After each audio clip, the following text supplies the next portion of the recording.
This is lesson 15 in Book D, and I think your child's going to like this week because we're, even though it looks like it's craziness, we're jumping all up and down the keyboard here. We're going into different positions. I'm adding all these, we've been doing, first we started middle C, then C, and then we jumped to G position, and then we did high G position. We've kind of been moving around, and then of course with the octaves, but we've stayed in this 5-finger position. We're doing this here too. We're still calling them positions because it's a 5-finger pattern. So no matter where you start, you're doing these 5 where you don't skip.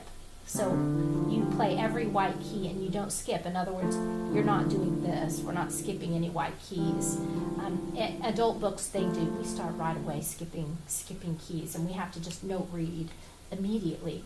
Our kids, not so much note reading. This is why I worked so hard on teaching them the names of these notes, because if they're just sight reading and we're doing these seconds and thirds and fourths, they can actually learn this music without ever learning what the names of these are on the staff. And I do not want that to happen to your child, because when they get older, they have a very difficult time adding the names of those right back into their brains. It's a hard thing to learn because they just don't think it's important. They've been able to play without that so far.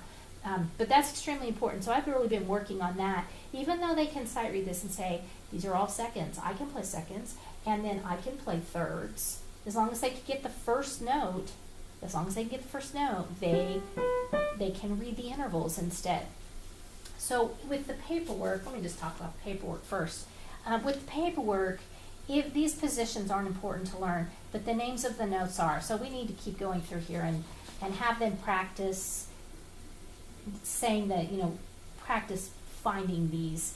And this is like a cheat sheet for the adults, because on the way up, the bottom note, the first note, is the name of that position. So it'll tell you C position, that one is C. D position, that's D. E position, that's E. F position, that's F. That's on the way up. On the way down, it's the last one. G position, that's the G.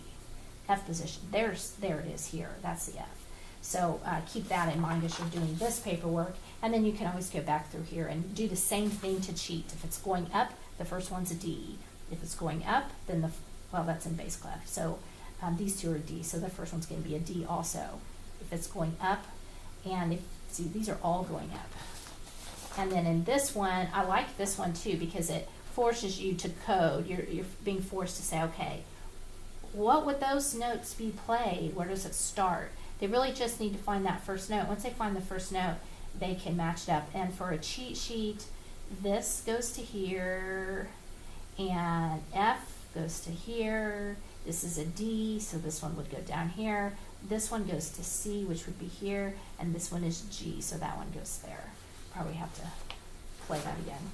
Okay, so that's the paperwork for this week. If your child still is not getting these as fast as they should, I bring Tanuto back into your life, and Tanuto should be your best friend until we get that down. It's like not knowing your letters. And you can read, possibly you can read, but if you don't know your letters and you make a mistake, you misspell something, nobody can help you. We can't talk because we don't know what that is. So you can't ever say when you're playing with other people, start on the D or start on the F. And if you don't know what that is, you're gonna struggle, and it's gonna be very limiting. All right, so to do these 5-finger positions, the reason why your child's going to like this so much is because they're going to be able to put some speed into it. Most little kids love to play fast. So I am not going to play fast, but as we add the metronome, every time they play it right, speed it up a tick or two and let them get as fast as they can while still being able to play accurately and with some articulation so that it doesn't mush together, so that each note is distinct. So here's how it sounds. This is going to remind you of Hanon, those of you that were raised on Hanon exercises. These are all seconds. They're going up. Notice we're only shifting the finger one note. So as we go from C, we go to D, then to E. It's only one note up. So we're just moving one finger. All right, and up here we're going to start high. Oh, I held that to a half note. It's actually this.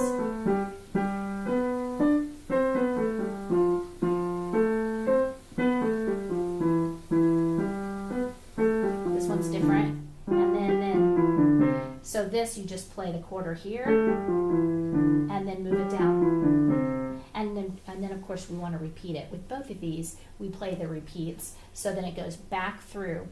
When I play hand exercises or churning or anything like that, where I'm just strengthening my fingers, and that's really what these are. These are just strengthening your fingers.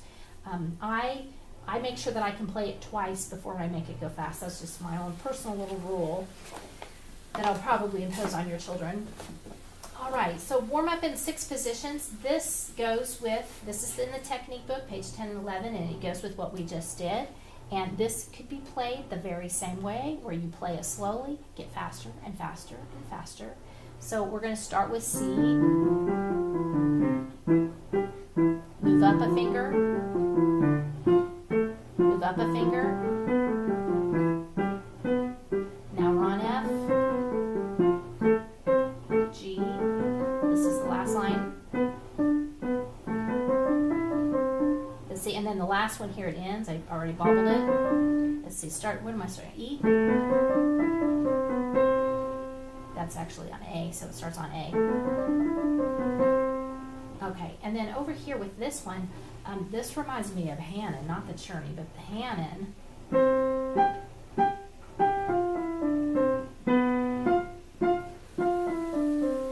We're going down one.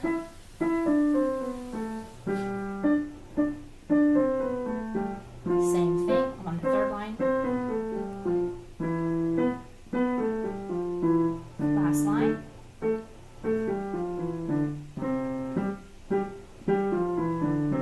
And then it ends. And then they can go back and they can repeat that. You can make it faster for them. So this will be fun, and they should play till their fingers hurt. And if they never hurt, just keep on going. I would say keep on going. Maybe they don't hurt when they're little. I don't know. My fingers hurt. If I were to play this and practice it for 20 or 30 minutes, trying to increase my speed, my fingers would start to get tired. But that's the purpose of them. It's to build accuracy and strength in your fingers. All right. Have a fun week.